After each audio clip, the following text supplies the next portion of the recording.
Aujourd'hui, j'espère que vous n'avez ni peur en avion, ni peur de regarder des séries géniales, car on va vous parler d'une pépite exclusive de Prime Video, la toute nouvelle série The Wilds.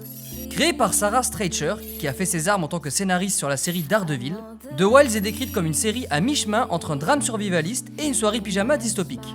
Et autant vous dire que ce mélange des genres n'est pas sans attiser ma curiosité.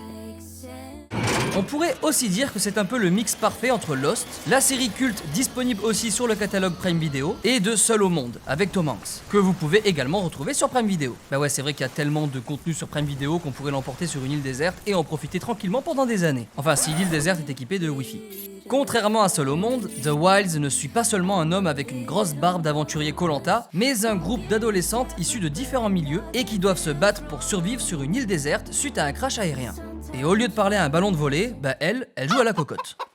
Pour s'occuper, nos jeunes naufragés dont la série retrace le passé par des flashbacks puissants vont s'affronter et se rapprocher, apprendre à se connaître, découvrir les secrets qu'elles cachent, ainsi que les traumatismes qu'elles ont pu subir dans leur parcours respectif. Bon, déjà elles ont paumé leur smartphone, donc TikTok, Instagram et les snaps, bah c'est mort. À moins qu'elles trouvent du riz sur l'île pour faire sécher la carte SIM. Mais on en revient au problème de départ. Pas sûr qu'il y ait du Wi-Fi ou même de la 4G.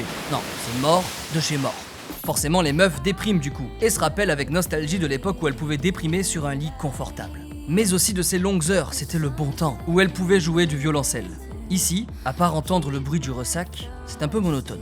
Oh et avant c'était mortel, on pouvait s'enchaîner du plongeon à gogo dans la pistoche. Bon, elle, en l'occurrence, elle est moins dépaysée que ses copines. Car le crash en plein milieu de l'océan, ça vaut pas mal de points aussi, en termes de piqué. D'ailleurs, j'ai l'impression que la meuf ose croire qu'elle a débourlé, non? Oh là là, elle n'a pas vu mon ventre celle-là. Ça lui enlèverait très vite ses complexes. Il me faudrait un bon stage commando sur l'île déserte à moi pour le coup. Lâche ça. Lâche ce paquet de pépitos, Sofiane. Non mais elles ont quand même des moments sympas sur l'île en vrai. Comme quand elles courent sur une magnifique plage de sable fin. Ou qu'elles s'entraident sur les petits ruisseaux bucoliques en se racontant leurs plus beaux souvenirs de scoutisme. C'est quand même un peu l'ascenseur émotionnel leur aventure. Notamment quand un avion passe mais préfère ne pas leur venir en aide. Le seum de ouf. Ça me rappelle quand j'ai plus de batterie et que je me fais recaler par un taxi à 3h du mat sur les grands boulevards. Tout simplement parce que je n'habite pas sur la route du chauffeur. Et évidemment, il pleut des cordes à ce moment-là. Sinon, c'est pas drôle. Mais comme le révèle la fin de la bande-annonce, donc je spoil pas, elles vont finir par découvrir qu'elles ne sont pas arrivées sur cette île par hasard en fait. Elles semblent en réalité faire l'objet d'une expérimentation sociale très élaborée. Bon, pas sûr qu'on leur a fait signer une décharge avec des mentions légales. En tout cas, pouce bleu pour les voir survivre. Et ce que je peux clamer sans spoiler du tout, c'est que la série est carrément époustouflante visuellement. On prend une claque à chaque plan. En plus, la série explore des thèmes profonds avec beaucoup de justesse comme la sororité et la différence. Des thèmes universels qui là prennent tout leur sens. Et tout ça sort le 11 décembre. Et même si on est encore en 2020, tout ça reste une bonne nouvelle. Parfois, je me sens coupable d'avoir dû mentir à notre fille.